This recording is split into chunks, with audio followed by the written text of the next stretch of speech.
charges against a tenured employee. We have a motion to move to executive session to consider the charges pursuant to Section 3020A of the Education Law. So moved. Seconds. All in favor? Opposed? Motion carries. Thank you. And so we will be moving to executive session, and we'll return to our regular meeting at 7 p.m. We will get to honor our retirees. So join us again at 7. Thanks. Okay. We have no. Library.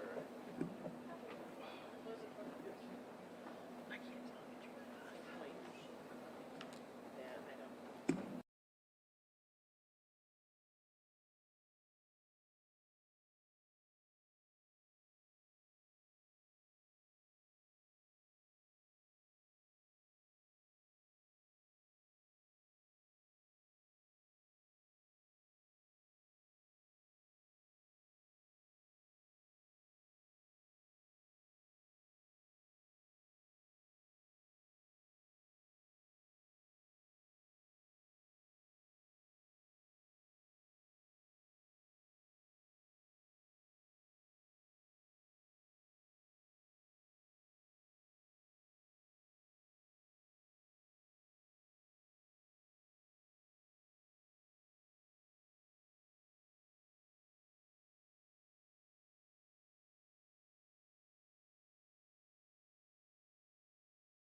Everyone, welcome to all who have come to attend to observe the Board of Education meeting tonight. There are 2 periods of recognition of guests listed on the meeting agenda.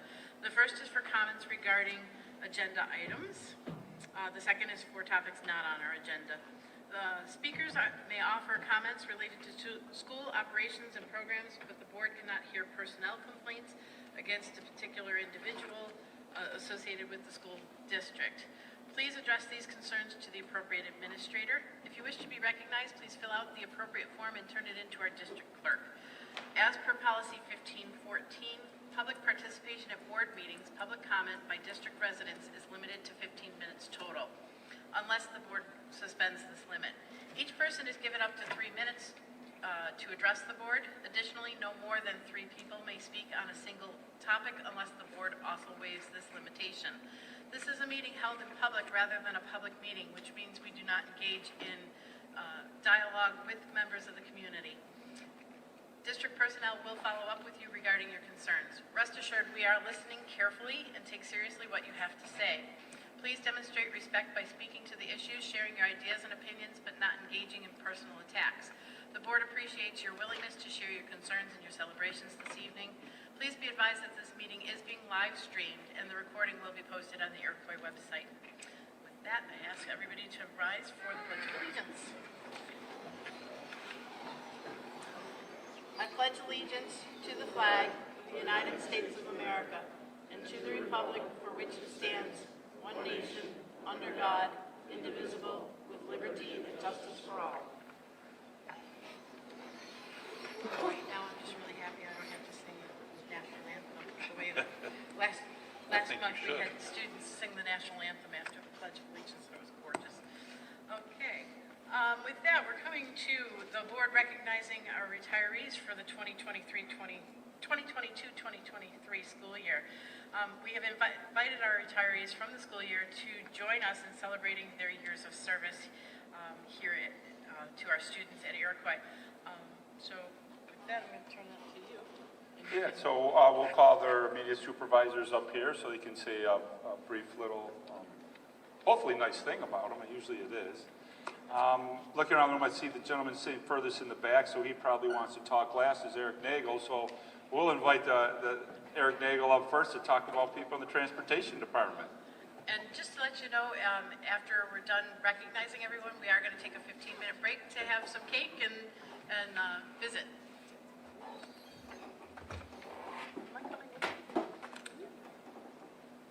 Assuming right here?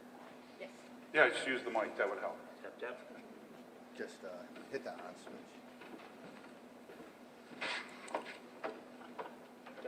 Test.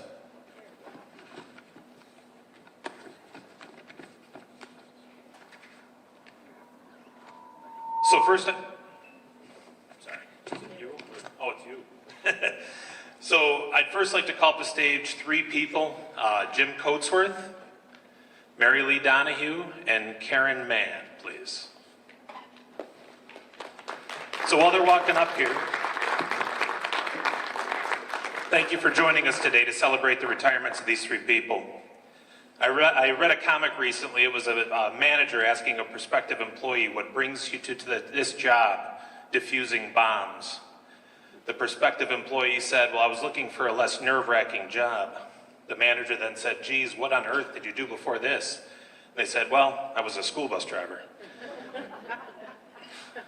So there are heroes in our land today that receive little recognition. Some of these are the child's first acquaintances with education. Now, a teacher might be the first one to come to mind, but I speak of the bus driver for which the kids wait in line. Driving a bus is unforgiving, and it would be naive to think that anyone could just do this job. Unlike being a meteorologist in Western New York, this is one of a few jobs that require 100% accuracy every day. A school bus driver is a person who is at work well before the sun comes up and usually after the sun sets. A driver smiles in the morning and smiles in the evening and eats Rolaids in between. Their favorite words besides good morning and good night are sit down, keep your hands to yourself, and I can sit here all day. School bus drivers are the driving force to the good education. The driver will be there to steer you in the right direction. And they will always drive, keeping their troubles seated behind them. It is my honor today to recognize these three heroes, combined with a total of 105 years of experience and over 2.1 million miles under their feet. Jim Coatsworth. He started as a sub for us back in December of 1999, got a regular run in 2008, and then retired recently in May of 15th. Sorry, 14 more pages. Jim has over 23 years of driving experience that would make to roughly having 460,000 miles in the bus seat. Putting that into perspective, 238,000 miles if you wanted to go from here to the moon. Well, he made a full round trip. I could not help but to mention not only an Iroquois graduate in 1965, but many of you may also know or recognize Jim for his work when not driving the bus. Jim dedicated over 35 years to the Boys and Girls Clubs of Almameril in Wales and Holland. Most of those years was as an executive director. Jim sub-drove for 8 years until he stepped down from the Boys and Girls Club and then bid on his own run. Driving for another 15 years during this time, he also spent several years teaching kids in this district how to drive their own personal cars. Jim has dedicated most of his life being there to bettering the lives of kids and families of Iroquois and the neighboring districts. We got a lot of phone calls each day, and most of them do not tell us how great we are. Most of the time, it's a fire we must put out. But I always notice that when the phone calls came in regarding Jim, it was when he wasn't there. The parents on his route loved him driving his kids, and they would always compliment on his timeliness, care, and safety, or more or less the subs not timed correctly. People would also call and comment how courtesy and safety conscious he was. Drivers commented in the garage as how just great of a guy he was, just a stand-up guy. I paid all of them. You paid him a lot. So one of the funny things I remember from Jim is Jim would come into my office and challenge my knowledge of transportation. I think most of the times he already knew the answer, but it was just trying to put my brain to work and watch me squirm in my seat. He loved to know why the surroundings, or why surrounding an issue, or why something was done in a specific way. He would always have a unique question to ask me and make me take some time and try to figure it out. Well, for the both of us. He was always the first one to share his knowledge with me and others in the break room, at refresher meetings, or just anywhere we met. Jim, I do hope you continue to stop in and remind me how much I don't know. Always love the conversations. Karen started subbing for us in 1990. Got a regular run shortly after that in October, and was finally fired on retired January 6th of this year. Karen has over 33 years of driving experience that would make to roughly 660,000 miles driving bus. Again, prospectively, the Earth's circumference is about 25,000 miles around, and Karen, I know you love to travel. That's 26 road trips around the Earth. I came to Iroquois on Karen's birthday. I won't tell you how old she was. But every year after that, I reminded her how wonderful it must have been to get an amazing present like myself on her birthday.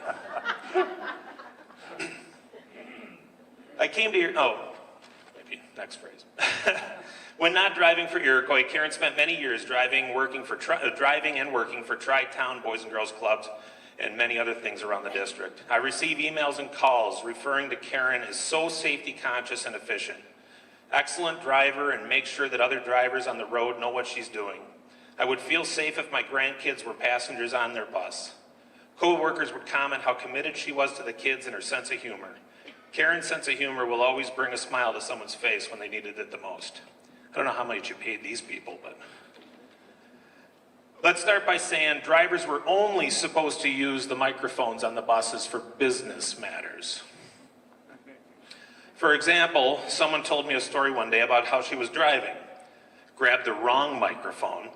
Now, for those who don't know, we have two microphones in the bus, one that does the interior and one that radios to base and the surrounding neighborhoods. She, on this day, grabbed the wrong mic. She grabbed the wrong microphone and was mimicking a pilot, assumingly, as they were leaving the school terminal. She started to remind them to secure their tray tables in the upright position, to keep seated while in motion and until the seatbelt light turns off, and to make sure they had all their personal belongings stowed safely. I may have ad-libbed that a little bit, but I could truly hear you saying that. I also been told something about a red glove, but her use of the microphone in a business manner was asking another driver to ask them if they found a red glove on her bus. I was told not to tell that story because it was never to get out, but the red glove meant, would you like to go for coffee? If you found it, so. But that was Karen's sense of humor. So, Mary Lee. She has two careers here. She started driving first in September of 1974. I believe she got a regular run right away, but I don't know the details of that. She retired then in June of 2003. She knew I'd be coming 10 years later, so she restarted to sub-drive on September of 2003, got a job in that February, and retired just recently, May 12th of 2023. Mary Lee has an incredible combined total of 49 years of experience at Iroquois, leading to an estimated over 1 million miles behind the wheel of the school bus.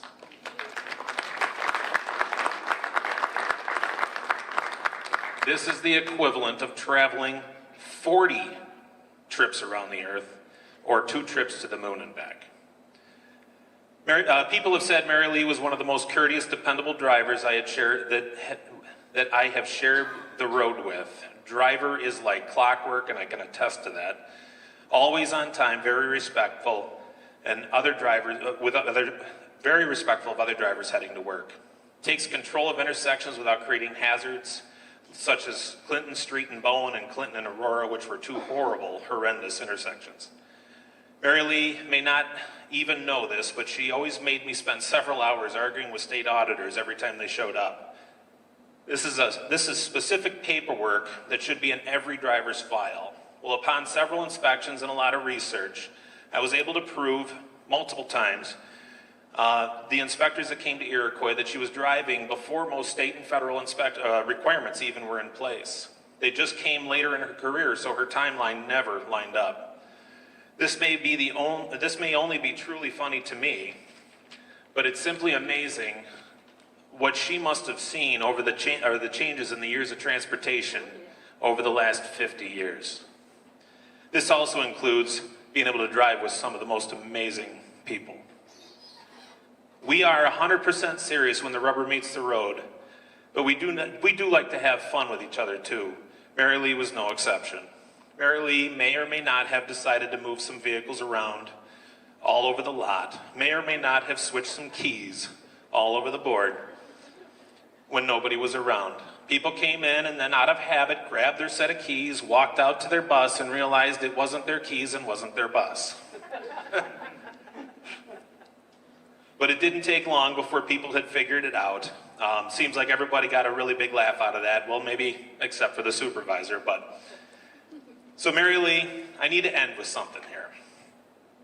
She has been telling me and anyone who would listen to her that you would think after all these years of service that her service was worth a gold watch. If I heard this once, I heard it 1,000 times. Well, Mary Lee, and please don't tell the board, I did not put this through the budget.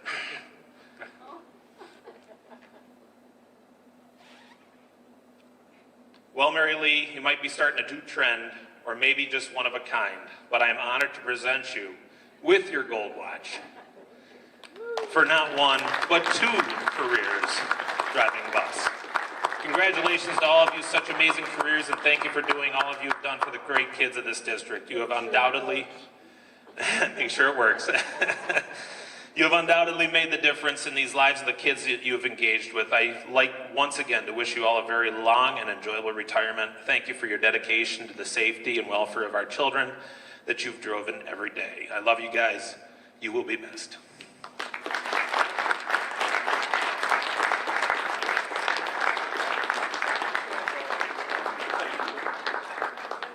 Hold on. Congratulations. Thank you so much. Thank you. Do you not? Hey, congratulations. She came back. You'll be back. I go out to my car, which I can't drive anymore. If I'm missing my keys, I'm looking down. Okay. Congratulations, sir. Right, turn you around so we can get a picture.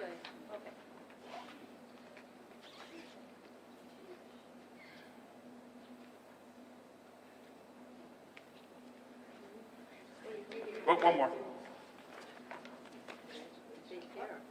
One more. You're gonna have,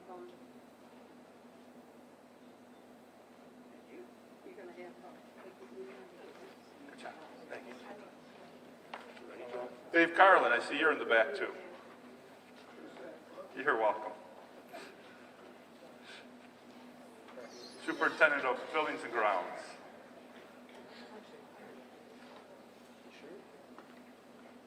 Good evening. I was going to be a modern man, and I wrote down. Oh, it's on. Let me turn this up. Test. Anyway, I wrote down a few words on my phone. Being a modern man that I am, I can't find a darn thing. So I'm going to have to wing it, especially after Eric just wrote that great speech. So anyway, I'm here to say a bittersweet thing of Cheryl Ritter. If you could come on up, Cheryl.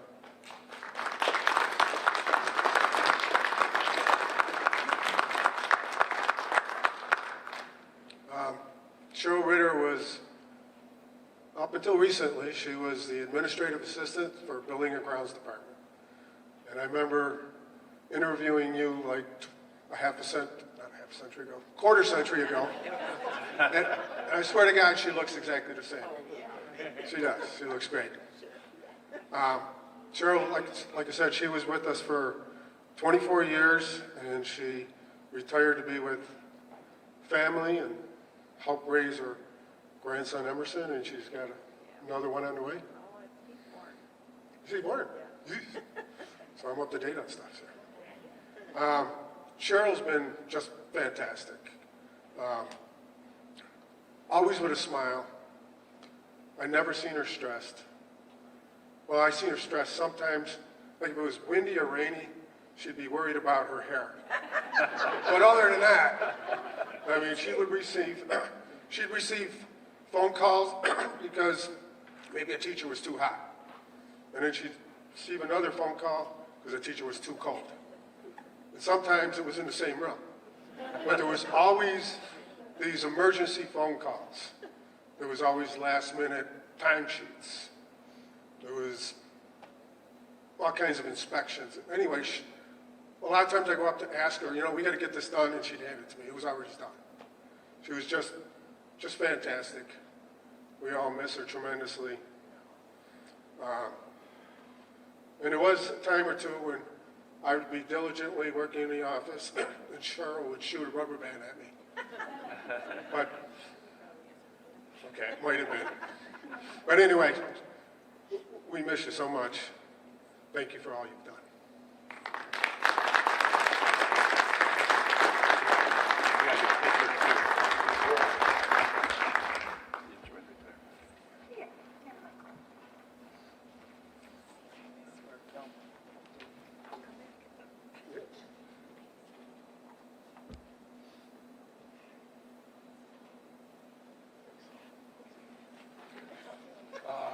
Chris Hershey, Director of Special Education. Come on up.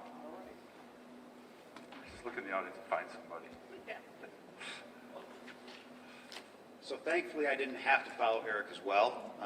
And I'm still the new guy here, so I don't have the history that these folks have with those that we're sending off today. But Catherine Pearson and Ann Russin are my two to speak to you guys about for a few minutes today. Ann, I don't know if you can stay put, it's okay. Ann just had her knee redone. So the last thing I want is for you to feel comfortable up here.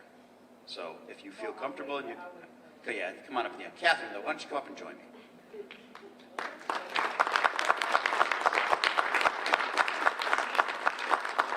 So coming into a new place, kind of midstream, because I started before the end of the year last year, can be tough. But I have to tell you that coming in, when I did come in, was made so much easier by both of these two wonderful ladies who've worked for us for a very long time. Catherine was our behavior specialist, and we had become fast friends. In the world that we work in, that's a lot of what we do. And Catherine, I appreciate your honesty, your directness, your energy, and your ability to kind of sit me down and say, okay, this is what's happening. This is what it's like. This is who we are. When I think of, I was asked a question recently in an interview. Said the question was from the candidate to us.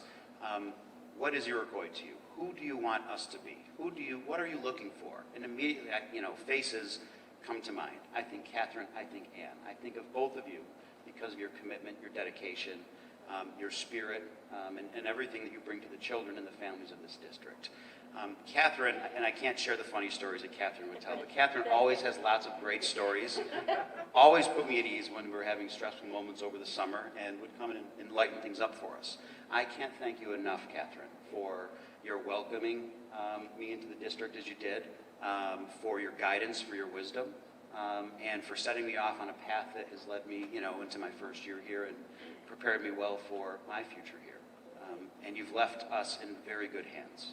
So I very much appreciate that. Ann is, for me, she embodies who we are. When I think of, when I was hired here, I was told, you'll become a chief very fast. And when I think of what that means, I think of Ann. Ann's dedication to the kids, to the district, to the program is unmatched. She single-handedly got me through my first summer here because summer school was going on. And that's a tough thing to deal with coming in, and it's almost like herding cats. And Ann had it under control. I walked in the door and she said, Chris, the one thing you're not going to have to worry about is summer school. I got it. And every single day she had it. So I could work on other things while Ann took care of summer school. Ann is that kind of person. She just does. She gives. She is the person that you can rely on no matter what you need, no matter when you need it. And that's, again, when I think of what I'm going to miss most about you, Ann, it's probably that. Even now, she's here. She's just had her knee redone, and she said, don't forget I sent you that email earlier today that if you need me during summer school, I'm still here for you. I said, and she did, and I know she would if I needed her to. But what I needed her to do was rest and relax and enjoy retirement.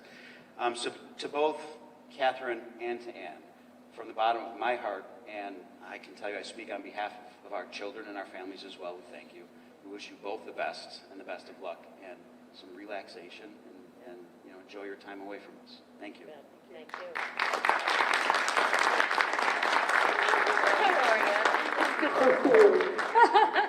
Thanks. Thank you.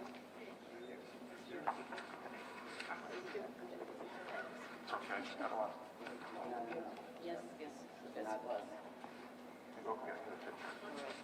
One. Yeah, okay, I did.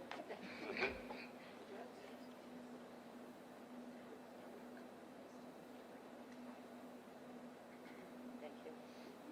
Yay, thanks. All right, anyone?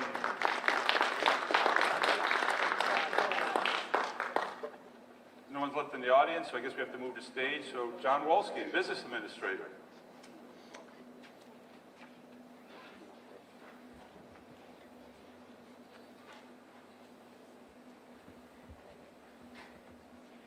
Thank you very much. I'm here to recognize two employees in the business department, Carol Comerford and Phil Switek. Please come up.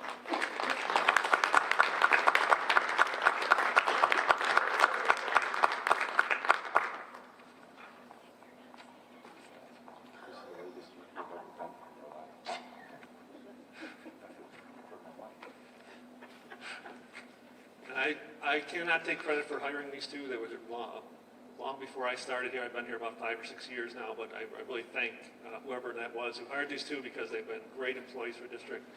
They're the least of my worries every day. From when I started here, at least my worries were what they do because they handle things so well and so professionally. It's been great. I'll start with Carol, since you're closer.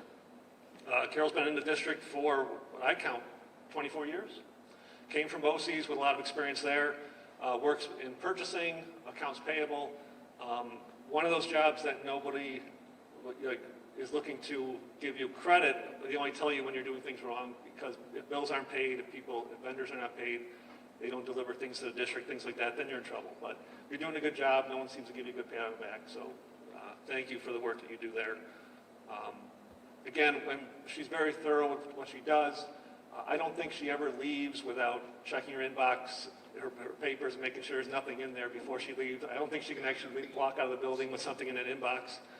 It's a great trait, and I don't know if the generations nowadays are like that, but she's very thorough and dedicated, and that shows through in the audits that are done on how we perform with purchasing and how we handle things in the district. And everything's great. It's, again, sleeps my worries how we purchase things in the district because she does such a great job. So thank you for all your time in the district. In retirement, I know you're looking forward to spending more time with your family and your grandson, Jeffrey. So that's great. And we know that you travel a lot too, so I hope you have a lot of time, a lot of travels planned, and that you take advantage of that time and have a long and healthy retirement. So thank you. I don't know, Doug, you want to add anything to Oh, that? no, we have a breakfast coming. I'm just already picking things up from you. 'Cause Okay. I was just thinking she leaves everything out of her inbox. Phil probably puts everything in his inbox. So, Yeah, probably. And then Phil Switek. So Phil has been in the district, I count about 32 years. You were treasurer from about 2013, so about 10 years as treasurer.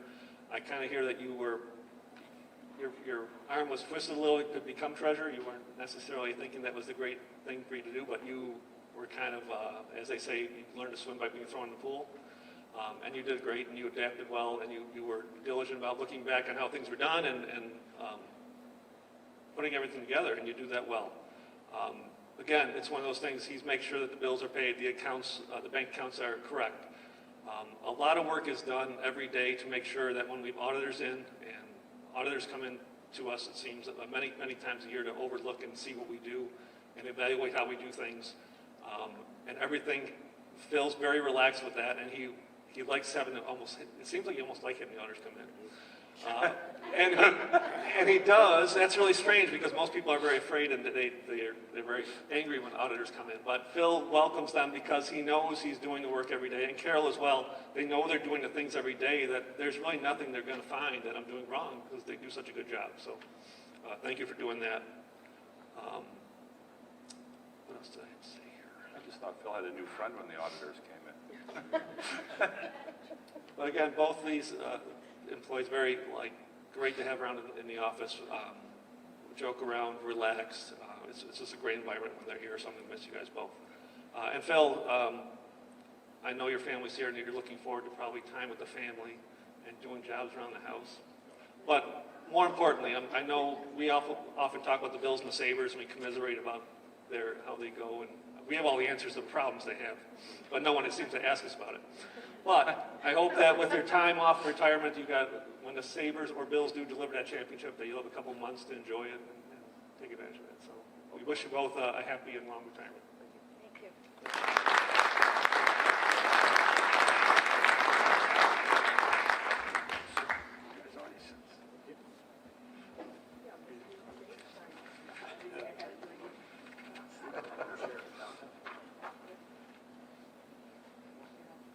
So you said what? Your son's going to come work for us as an auditor? Oh, is that my con? Yeah, okay.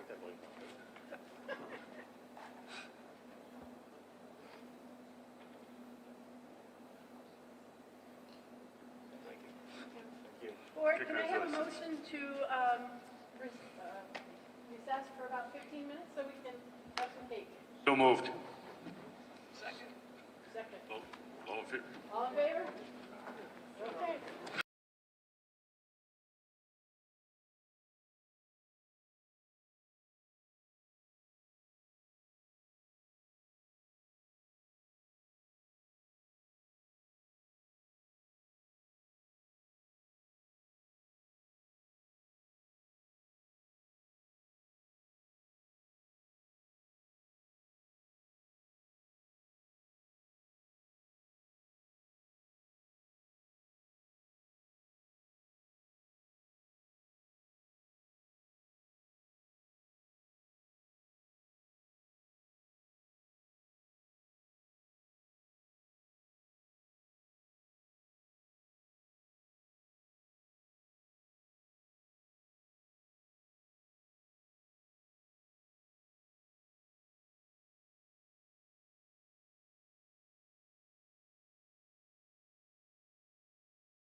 All right, everyone, we're going to reconvene our meeting. What time is it? 7:50. Got that? Okay. 7:50. And that brings us to our board discussion and news worth sharing. I have to say that I'm gonna start, if that's okay with everyone, because I'm realizing as we're out there eating cake and saying goodbye to people that we made a big whoops. We failed to recognize two of our own.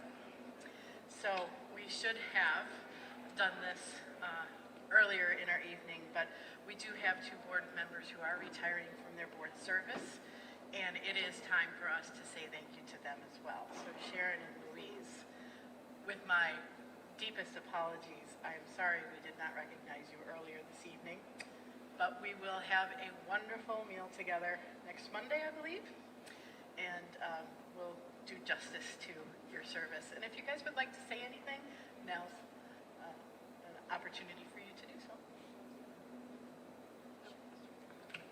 Go ahead.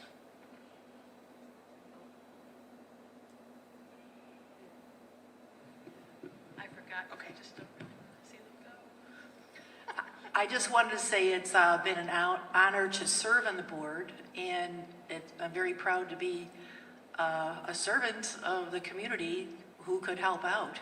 It's been quite interesting and challenging to have learned so much that I have, especially through the COVID trial and tribulations that we've all suffered as families and staff members in our community. So kudos to everybody on the board and everyone who's helped out in the school system in our community for being so helpful. And so I have to say,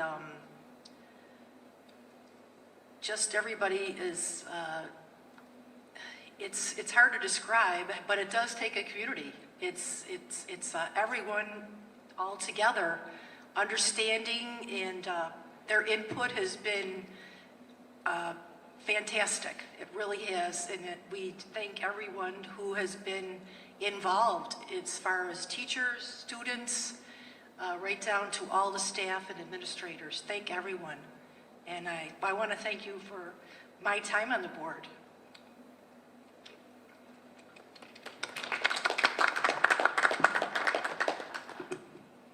Can't resist a microphone. One last time. Oh, no, we have a whole meeting. Oh, good. Don't worry. I know a lot of you have heard this story before, but some of you haven't. That it was about, I think, 12 years ago when it came. It was the year after the budget failed. And I was like, we gotta go talk to the board. You gotta go say what you think of the board. You gotta go say. So I came in with my speech in my hand. Somehow out of that meeting, I ended up in the paper and working with the Iroquois ambassadors. And a lot of people, oh, you should run for the board, you should run for the board. And I didn't. I spent a year in the audience. Sometimes it was lonely, and sometimes there were many people. It depends what's going on in the community.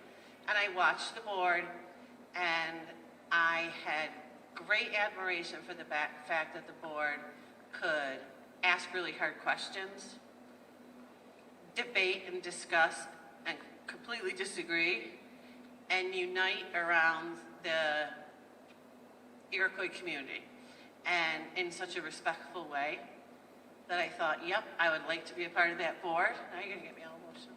And so I ran for the board, and now it's the end of the 10 years, and you're right, there have been a lot of challenges in between.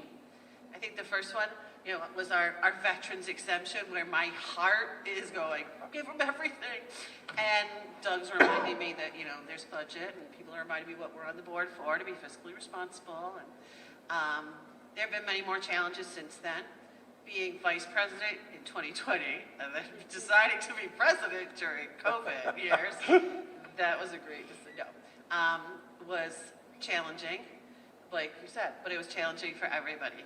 And I guess as I'm leaving those 10 years, it was very bittersweet.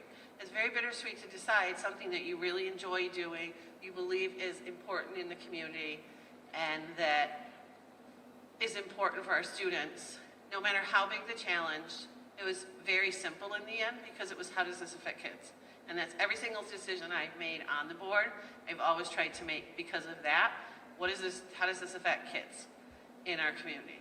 And so my challenge to this board and to future boards is continue to do that. Continue to ask really hard questions. Continue to discuss and debate and disagree, and really vote with your heart, with what you believe is right for the students of Iroquois, and do it respectfully. And then this district is in great hands, and in a lot of ways it's exciting to see 2 new board members come and bring their ideas. So for the community, I thank the community for allowing me to have the honor of doing this for 10 years. And to the board, it's been an honor to serve on the board. So thank you. Thank you. I think, we are going to have that dinner Monday, I believe you said, and we'll thank you there privately, but I think it's also important to thank you publicly, because sometimes what's said privately is missed publicly, and for everything that you said, that's really the right reason, the legacy that you two leave on the board of being a collaborative group. I love sharing your words. You said a long time ago, an open-minded pessimistic, if I remember correctly. I keep that in my mind all the time. You know, and the questions both of you asked, that is really what is a board, because if you don't ask the questions, we can't serve the students and the communities, and that's what our role is. And so I want to thank you both for all you did, all you contributed, because depending on how the conversation is going and who's in the audience, it is tough to speak your mind sometimes, and you both managed to do that. And that's exceptional, and that's a great legacy to leave the board to the new members of that collaborative, but still ask the questions. So thank you so much from me, from the community, and everyone else here for what you guys have done. Thank you. Okay, that brings us to our ambassador reports. Does anybody have anything they want to report from their building? So the middle school had their spring fling, and unfortunately was not able to attend it, even though it was planned on. I had an emergency out of town, but I know you went. So would you say a few words about spring fling? Because I heard it was awesome. Yeah, I was partially there as a board member and as a parent, and I ended up in the dunk tank, which was very exciting. And a lot of the kids that were trying to hit me in the water, I didn't know, but a lot of them were my softball team, which demanded that I went in. But it was a very well-organized night. I understood that they sold over 400 tickets. People were coming, going, and the pickup and drop-off was perfect, and I think the kids really had a good time. I really enjoyed not seeing any of them on their phones. They were really socializing with each other and just being kids, so it was really rewarding to see. I also went to the Leeds Club dance party that they had for in the high school, and it was a superhero party, and I enjoyed that as well. It was from the high school, so. Good, thanks. Anybody else? Okay, then that brings us to our ECASB update. Has anybody attended any workshops or meetings sponsored by ECASB? I actually went to the meeting, the delegate assembly meeting, in place of Heather, and it was your basic year-end wrap-up kinds of information. There was a for something. I forget.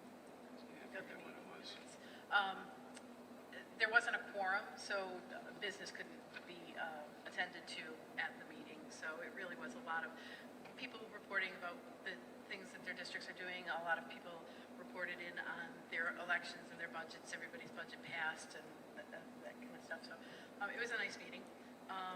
We do have the annual dinner tomorrow. For those of you who are attending, I've been asked to remind you that it is at the Grapevine. Apparently some people are not clear on where it's being held. So it is at the Grapevine. And doors open at 5:30. So come have a drink with me. I also attended a webinar this afternoon from NISBA. I'm going to grab my notes here. And don't worry, it's not a lot, but it's the title. Oops. I attended the legal and policy implications of school board committees, and it focused mostly on open meeting law regulations and how they pertain to committees. They talked about the 12 plus there's 3 that are, sort of added to required committees that the district has to have. And from what I could tell, it looked like we have those all in place. They talked about 6 different committees that have possible policy components to them. Again, everything that they were talking about seemed like we were right in line with what we're supposed to be doing. So that was really nice to see.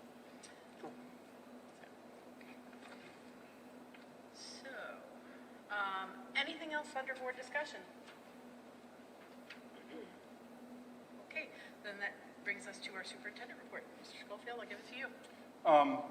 Last month, public comments, I did not have anyone to get back to. A couple things, though, I would like to talk about. One is just air quality. It came up today, seemed to be what people were saying the first day of it. Actually, I went outside yesterday and kind of you could smell it was coming when you saw the forest fires, so up in Canada. So I'm keeping an eye on that, and I really appreciate Iroquois community, the parents, because things might change. It really depended on the wind direction, the amount of rain, things like that, with the lows stalled over Maine, I think it is right now. That's why the winds are coming down the direction they are. Thankfully, we're not further east across the state. They're really being hit hard. I do have a scale that I'm checking on, check on multiple websites. I feel like I'm almost doing winter in the spring. With anything I'd have to close or change, so I think we're well versed in that. And I do want to tell people, don't take it lightly, be careful, because ash is made up of fine particulates, and some of the reading I'm doing with the forest fires, the heat that they burn at, they're burning everything. So everything is in the air, and they're very small, let's say microscopic, because you can't see them, and that's why it's all hazy. So be aware of what you're breathing in.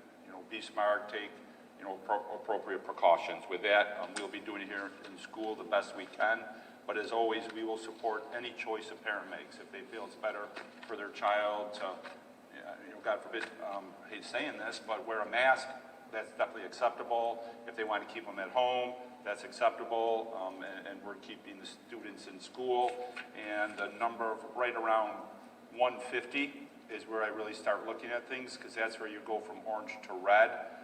But I'm also well aware that throughout the day, this number changes.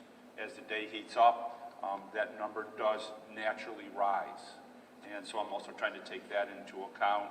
And I'm very sorry to the students at Wales, the fourth graders that couldn't go to Mumford today. But that was off towards Rochester, that were already in the red very early in the day. Apologize for that, but I believe it was the right choice and the safest one. The next thing that's not on here is, you saw retirements. 2 of them are in the business office. So we'd like to get those positions replaced. We have offered a position to both of the replacements, John, is that correct? But that just was happening with the interviews and everything today, so we couldn't get on the board meeting.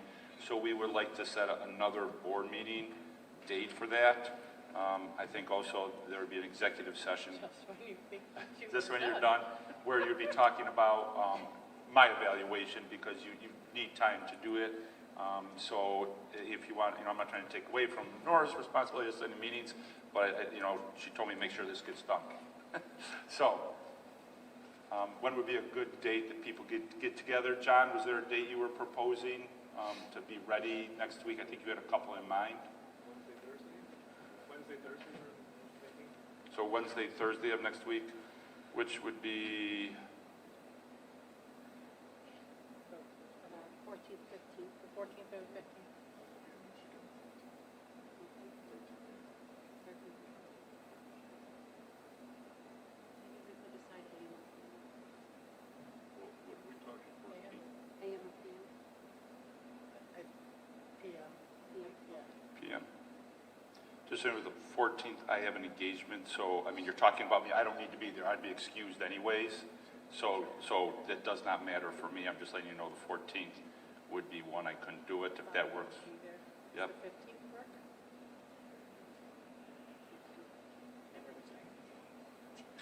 Not much. We said evening, so. That's okay. Well, it sounds like either the 14th or the 15th, we're going to have at least one board member missing, so. Well, Doug will be coming there on the 14th. and Yeah, but I Doug don't will be sit on in it the anyways. We really don't need Doug, right? Right. For anything, so even the, How about the 13th? Tuesday. I think John and they would need. What day works best for everyone? Either day works. in Michigan on the 14th. The 13th, how about the 15th? I'm open on the 13th. How about I don't know if we'll be ready by then. I don't think, with the posting and everything. It's just me who can't go 15. And you don't want to wait until the following week? Because that has to do with the cross-training. Okay. Well, Sharon's saying it's okay with, Who can make the 15th? I can make it. everyone can make it except Sharon. You Can't make it, Heather. Yeah. I'll make it. Jane, you can make it? I can. That's four. So Chuck, Jane, Bob, and Lee. Right? Yeah, Jim probably. You've got it. Yeah. So we're doing it on the, Who can't make it on the 15th? Heather Heather and Sharon. and Sharon. And whereas on the 14th, it's only Bob that can't make it. Oh, okay. So it might be the 14th, you would have 6 members, where on the 15th, you would have 5 members. Whatever day you guys want, I'm good with either one. How long is it gonna be? Because I have something at 6 o'clock On which day? on the 14th. Oh, I would think the meeting would probably start at 6 and go for an hour at least, because of the, I mean, it depends how long you want it to be in executive session. The meeting itself is really just 2 propositions, it'll take a minute. That's all. What I you want? didn't want to beat you up. Yeah, What time is your meeting? 6. It ends at 6? Starts at 6.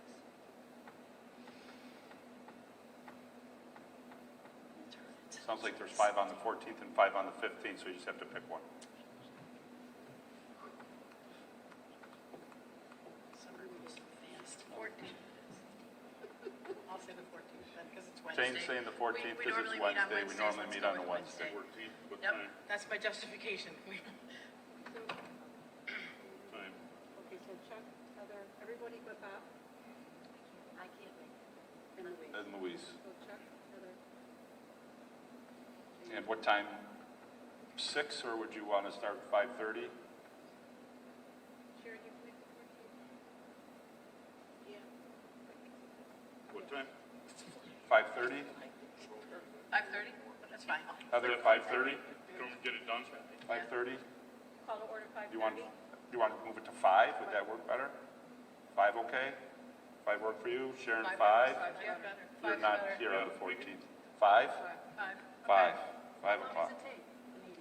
It shouldn't take too long. About If an you want hour. to come to the meeting and then just leave when you need to leave, and then that would give us more Yeah. people at the beginning. All There right. you go. All right, that way you can, that sounds like a plan. I wrote 5 a.m. Okay. 5 p.m. 5 p.m., please. Yep, so the meeting will be on That's June, PM? yep, I p.m. thought we were doing 5 a.m. I can do 5 a.m. I know. And it's gonna be, wait a June minute, 14th at 5 p.m. what room is it gonna be in? It will be, Probably do instead. Well, STEM room would be the easiest for you to set up, correct, Paul? STEM room. okay. Yeah, we're typically where we meet, STEM room, June because 14th, that works best for the 5 remote. p.m. STEM room. You okay with that? Okay, good.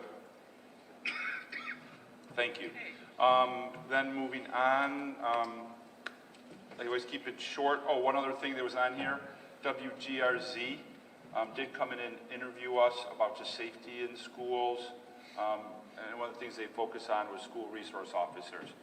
The gentleman misspoke in it. He's retracted it online and everything, to my understanding. We are not looking to hire any more school resource officers. I want to make sure the board knew that. Officer DePlato, myself, never said that. The gentleman said, "Oh, I'm so sorry. I didn't mean to say that." I don't know how he mistook it, maybe because I said we're always moving forward to improve things around here. And so he equated it to that, but we are not hiring SROs. We have one in each building. We're sticking with what we have. That's working. We do not need any more. Just want to make sure that was clear and on the record for that. Now we're on to the curriculum update. Dr. Dudek. In front of you, you will have a copy of the summer PD catalog. Teachers are currently registering for the classes and applying to do some curriculum work as well. What's really exciting is that we have some great organizations that we're working with this year. On the SEL side, we are working with the UB Trauma Informed Care Institute. And they'll be working with our administrators one day, our student support another day, and then we will be working with them throughout the school year so that teachers have access to them as well. We also have the Erie County Restorative Justice coming in to help work with our administrators and student support and our teachers. So oftentimes we identify a situation, we work through the situation, but restorative justice is helping the students re-enter the classroom with dignity and respect. And so that's the point of those trainings. Really, really exciting is our future work with the Reading League out of Syracuse, New York, helping our K through 5 teachers learn about the science of reading and learning about the aspects of what it takes to be able to teach reading to all of our students and improve our scores and improve our students' ability to handle lots of different texts. We also have a group coming in from Florida State University for UFly training, which is our phonics-based program, K2. So you'll be learning more about this during July, but I just wanted to give you a heads up on what's going on. And registration, all of the registration will close on the 16th, and we're really excited about this summer. Is Reflex new for the district? Reflex is an intervention, yeah. It's not necessarily new. It's newer to the lower levels. We've been using it up in the upper levels. I've got a question, Mary Jo. The reading program that we use, that's Lucy, what's her name? Yeah, it's Lucy. It's currently Lucy Calkins, but for the past 2 years, we've been really, there's been a strong grassroots movement among the teachers and administrators looking at our scores, looking at what our students should be doing, and there's a grassroots movement to make the changes. That's why we joined with the Reading League, and what we found is it's not enough, and it's pretty unfair to put a program in front of a teacher and say, okay, you've gotten a day of training to do this program. What we're trying to do is to establish a common educational focus for all the teachers involved, so that when we make decisions moving away from certain programs, we understand what we're looking for, why we're looking for it, and how we're going to determine what it is. Are we moving away from that program?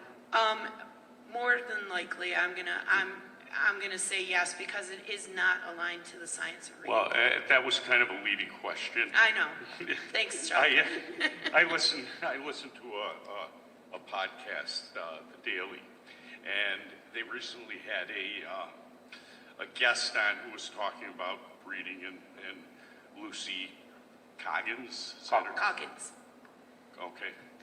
And, about, all the, acclamations she was getting and, all the great things she did, except for the fact that studies have shown that her program is very ineffective. And I know we were invested in this program. And while there are some really good aspects of the program, it's lacking in some significant areas, phonics being one of them. Now, I do see in the summer curriculum that we do have phonics, in there. I think what disturbed me most about listening to that podcast and listening to her, and after all of this evidence was presented, and this isn't just, somebody saying, well, your program doesn't work. No, here's the studies, here's the data, here's the scientific evidence, the same stuff you're supposed to be using. And she wouldn't admit that she was wrong. And I suppose I can understand that to some point, because she does have some good things in her program that aren't included. But one of the glaring things was the phonics piece.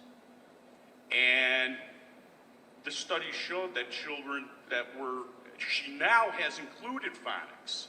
However, if you were a customer of hers, in order to get the phonics piece that has since been added because of the studies, you need to buy the program again. And I just want it to be known that I would prefer to look at other reading programs out there if this is who we're doing business with, because this has a direct effect on our students' performances. And to be presented with the scientific evidence, you know, and she went on to say that she felt that the phonics people should apologize for because the interviewer had asked her, you know, do you think you owe the parents and teachers and, you know, the students an apology for the years that they've been using the program and really not getting everything out of it that was sold to them? Yeah. And, you know, so it was just that kind of attitude. And I'm thinking to myself, geez, if you're in education, I would think you would want to have as open a mind as you can, you know, to new ideas and new techniques. And I understand there's pushback on her part because her life's work is being attacked, but I mean, the data is the data. We're moving to data. We use data to analyze the performance of our students and, you know, the programs that we're currently using. And so I just didn't want to, you know, think that, and let the board know that the programs, there's so many different things out there that what we choose isn't always the be-all and end-all. You know, and I think we have to be real careful with that. And I mean, you know, it's no fault of our own. I mean, how long has that program been out? You know, and it's just now that the research and the data has been amassed to say that, look at this program really isn't as effective as we, you know. So our goal is, our ultimate goal is to get our students to be proficient readers.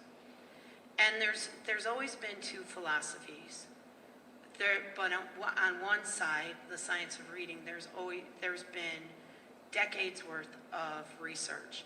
And it's only been until recently that we actually have the ability to watch the brain learn how to read.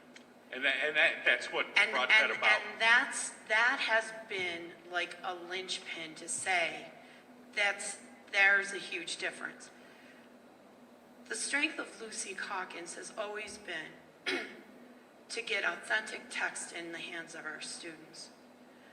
But one of the things that sometimes we might have been missing was whether or not those students were able to read that text. Exactly. And so that's why we've been exploring the science of reading and really looking to experts in the field to help guide us to understand the components, because a lot of people hear science of reading and they think, oh, just add in phonics, but that's not enough. There's a lot of different components, and so working with the Reading League, we're going to be able to learn those components together, and we're also going to be able to have criteria in front of us so that as we determine which directions we move in, everyone understands that criteria and can make a sound and honest decision on it. So that's what's really exciting about it. I have to say something because when I'm hearing what you're saying, to me, it sounds like this is like an envision, like a Pearson. This is nothing like that. I'm not defending Lucy. I'm not saying anything against science of reading. This was for decades, well-researched, the guru of, I have sat in a room personally and heard her speak though, and what you're saying she said is not what she said. That is exactly what she said because she was on they had the interview on the radio. Okay, that's what she said in an interview on the radio. What she said to hundreds of educators at her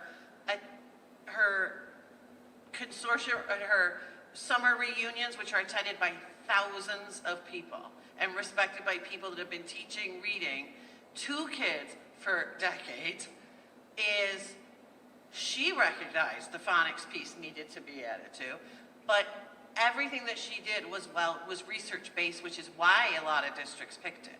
It is new, not all new research, but new ways of seeing how kids read, that's making this like the next layer, but it doesn't have to discount so many of the things that we learned from her and make her Oh, yeah, just into a that's business. what I said. There's many things that she does She good. has been phenomenal in staff And development. the thing is, it's not one way or the other, it's the combination.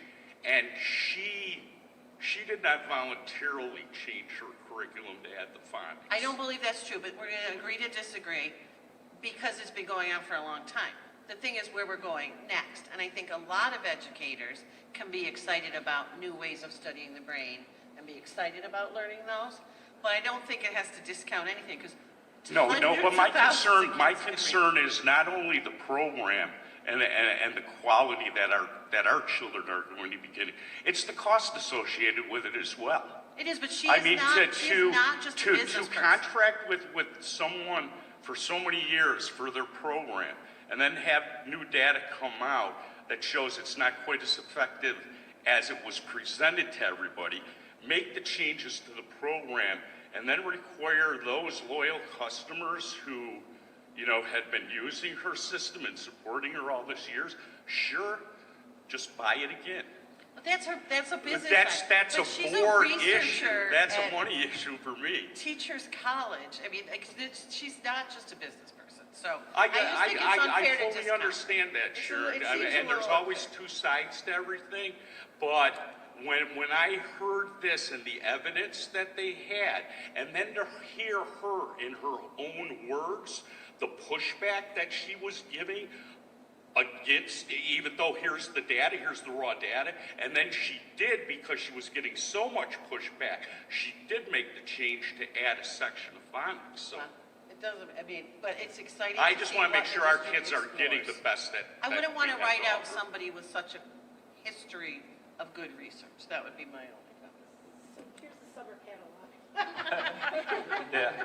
No, it's a great summer catalog. Thank you. Thank you. But I think this passionate conversation is going to highlight how Dr. Dudek is really going to have to walk through this because of the passion people have, and with the passion people have for teaching kids to read, because everyone wants the kids to read. Every teacher we have wants that. Sharon's words, this is the next layer. That's a great word, that there are good pieces in it, but there's pieces that need support. That's really where we're coming from, is what can we do to make it better for the students? We are where we are, and as Iroquois always does, we are going to step forward, take what's the best of what we have, find out what we can improve, and make it better. And the teachers, I want to say, are really, you never get 100% the first day, but huge percentage of them are asking for this, wanting it, and are very open to doing it. And I applaud them for really saying, we want to improve. That takes a very strong professional to say that, and they are doing this. So congratulations to all the teachers. I do want to say that, and just add, if I could, how thankful I am, the number of teachers who are responding really positively, and there's a nice excitement about this. And it'll be wonderful for the administrators and the teachers to learn together.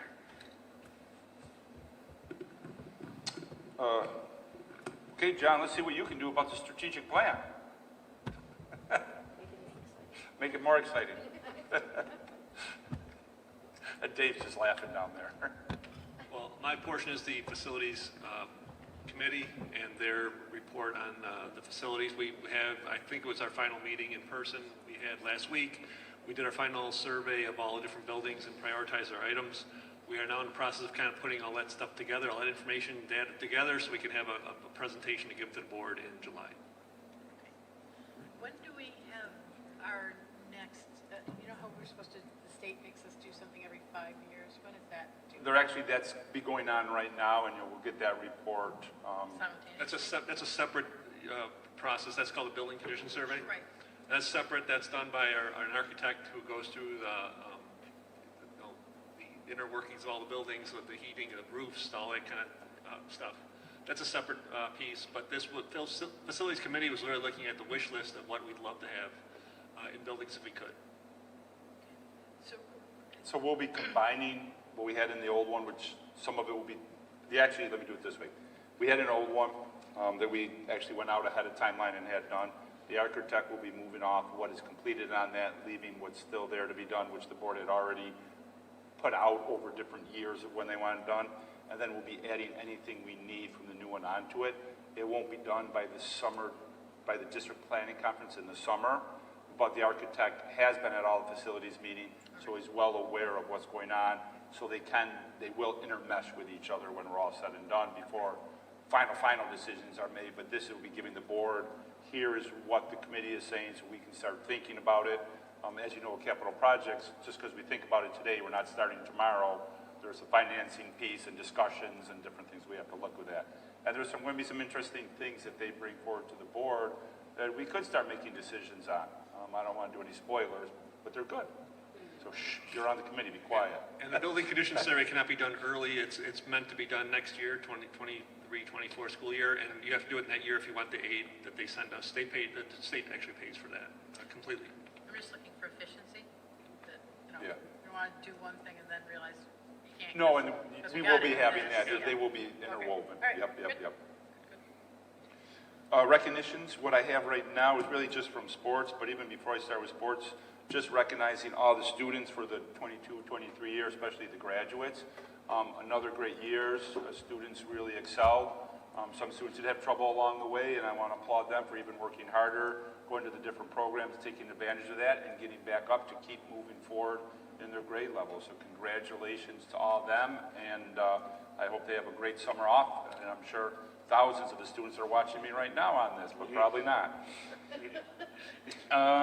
Spring 2023 Scholar Athlete Team Award. So the varsity softball was over 96, the boys track and field over 95, boys tennis over 94, baseball over 94, girls flag football over 94, girls lacrosse over 93, girls track and field over 93, unified basketball over 92, and boys lacrosse over 91, with 75% of the teams averaging 75% of the team averaging 90% or higher in all these areas.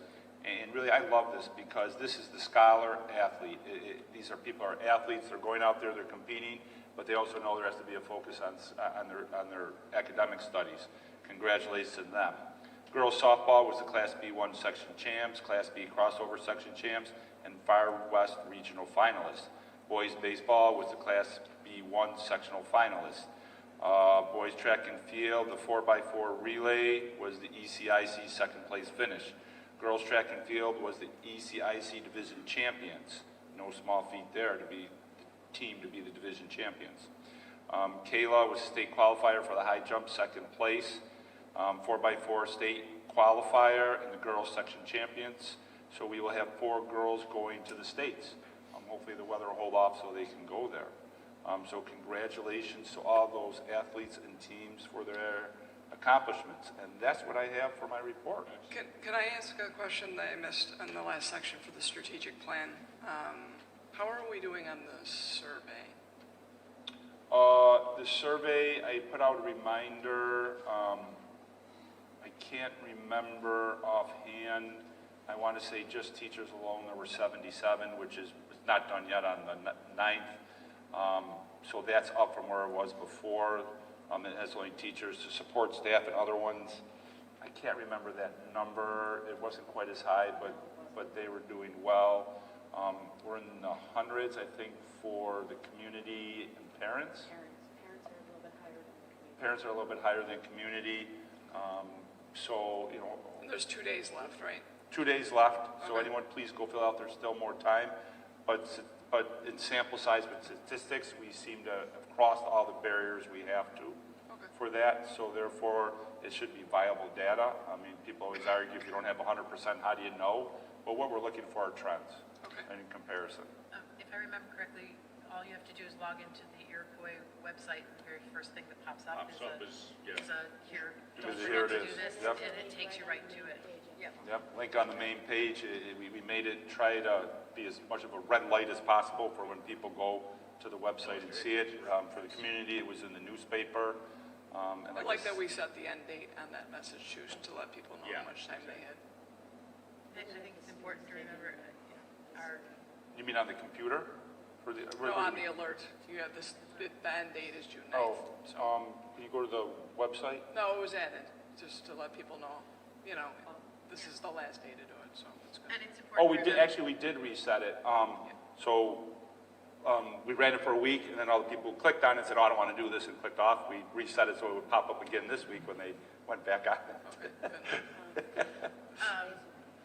And our website is .org, not a .com, or not a .edu. So I've had a couple of people say, oh, I can't find the website. It's .org. Yep. EDU's college. Yeah. EDU's college. I was reminded of something by discussion from when we were on, not going to remember the right name. The big group of when we were looking at the survey results of the strategic plan, the Right. large, the big. The big committee, the strategic plan The committee, big committee, not the little committees. Yep. Yeah, that we had a discussion when we were working with PLC about the way that information was reported back to us, and specifically from the staff, that we asked them to group it differently, to group it more bulk, so that it wasn't looking like this building versus this building, Right. especially with the primaries. Yeah. So just a reminder. It'll be the same way. We want to all the data whoever's presented talking to this- PLC, Yeah. to make sure So all that the when that primaries will be comes combined. back, Yep. that's like as a bulk, because I know that was concerning for people, because the primaries are so small. So Right. just a reminder when they, Yeah, and that's Yeah. one of the very important things, and In I case know they Dr. forgot. Dudek with her research and background and data, you can't do it one way and then do it another way the next time and another way the next time. The final product will be the same with what we did the first well, time. originally, last time they reported by Yeah, building, it won't be we the asked them first to way, do it the it'll way. be the we final fixed way it. of what we Okay. looked in the big group. So it's supposed to be replicated the way it was when we got it all back the right way. If that makes sense? Yes. But what I will do is I'll email them just to remind them, Just to so remind them, okay. we will, thank you, bypass that problem hopefully. Okay. All right, that brings us to recognition of guests on agenda items. We do have one person who's asked to be recognized, but it is not on an agenda item. So it's up to the board to determine if you want to hear this community member now, or if you want to make them wait. Okay, so then let's call forward Mr. Bennett, and I'll remind you that we cannot allow you to use names of individuals during your report. Thank you.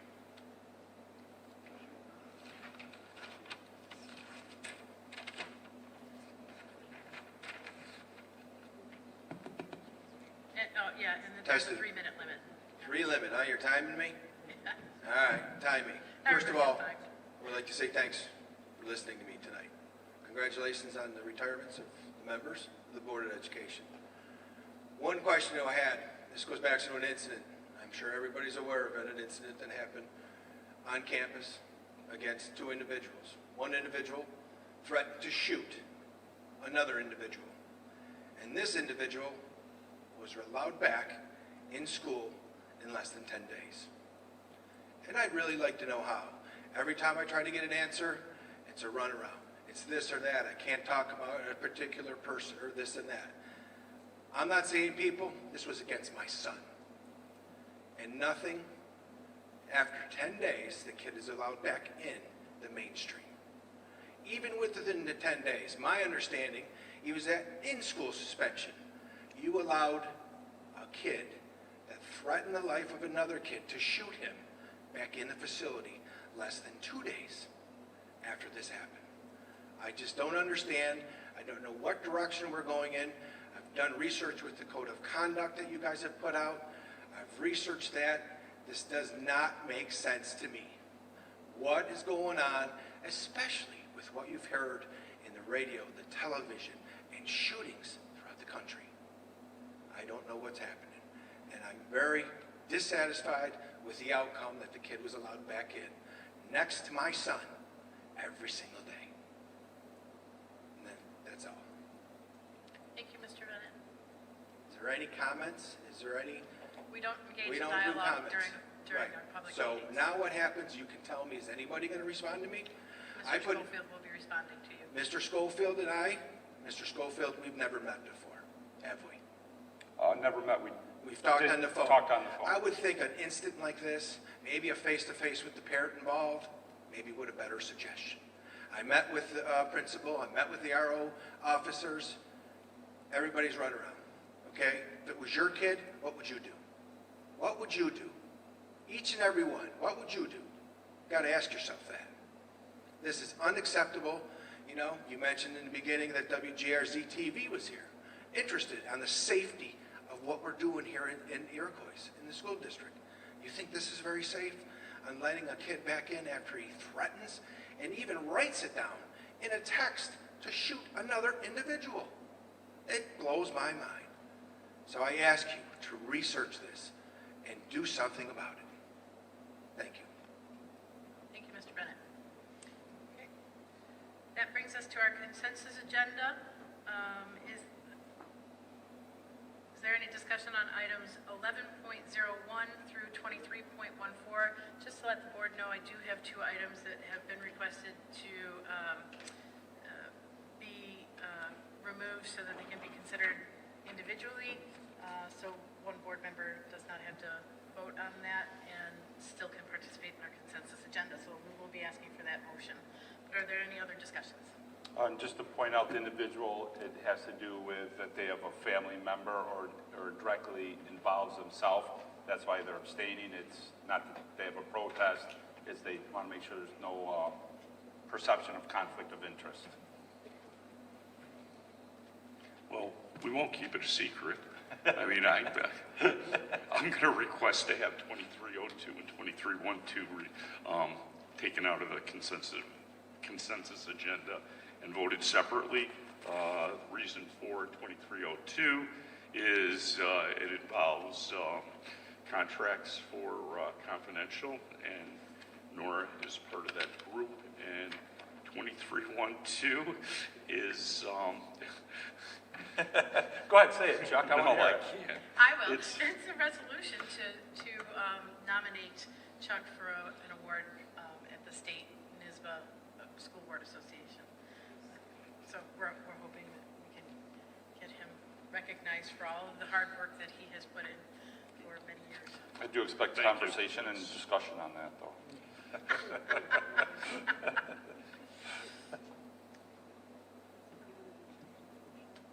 So are there any other items that people would like to discuss? I think we have a couple of financial thank yous. Yes. But also just highlighting the resolution is in place for the mascot in the agenda, so. Yes, yeah, I'm on this one to highlight the one, to answer that question. This is a requirement by the state to have a resolution confirming we will follow the New York State regulation, which I don't quite understand why we have to agree that we're going to follow regulation. I thought that was the whole idea of regulations, was to follow them, but as part of regulation, this is something that is required. Okay.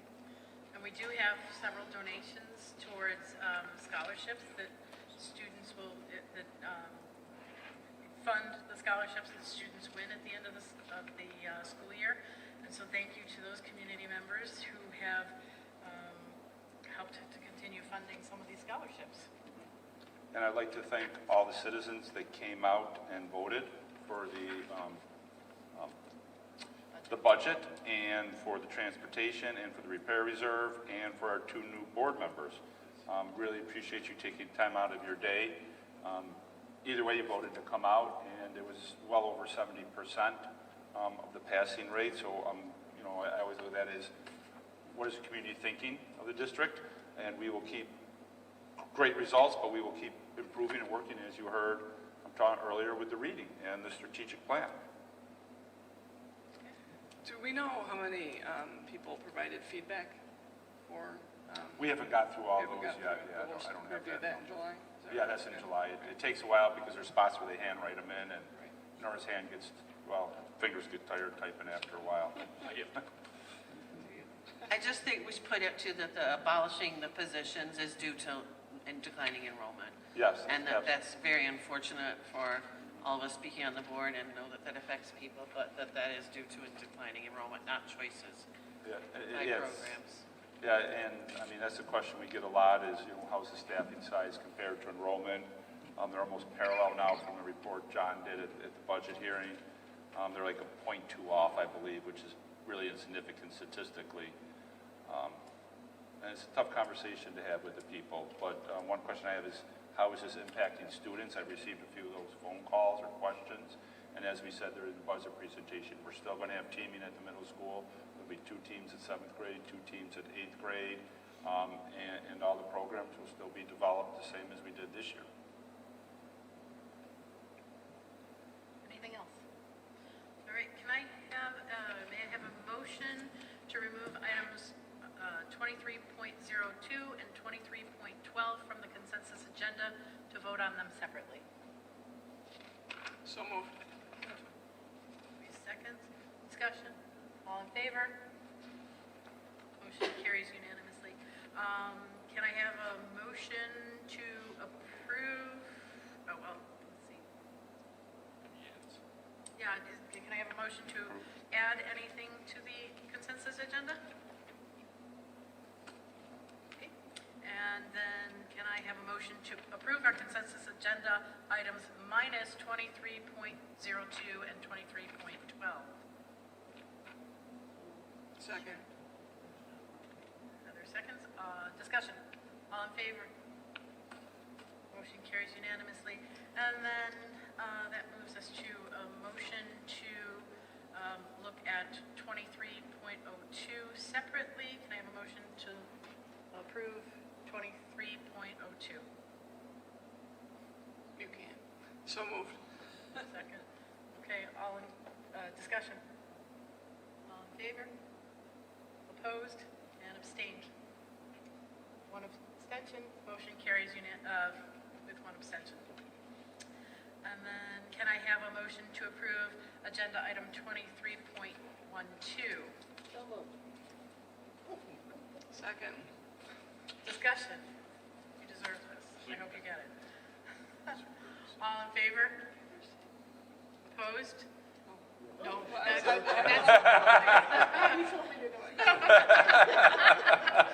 Just to make that clarification, that's That was a late. and abstains. Yay.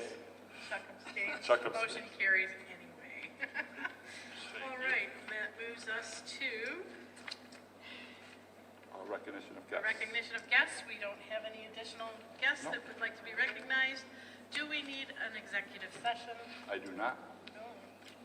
Ready? Okay, then I would ask for a motion to adjourn our meeting. Sharon, Second. Heather. Discussion? Yes, we are having a discussion tonight. Can we Are you go sure? back and rediscuss that 2312? Are you sure? No. My favorite part of the night. Sure, Louise, thank you. Really appreciate it. All right. Then, Take a vote. yep, take a vote. All in favor? Opposed? All right, motion carries unanimously. Thank you very much. Our meeting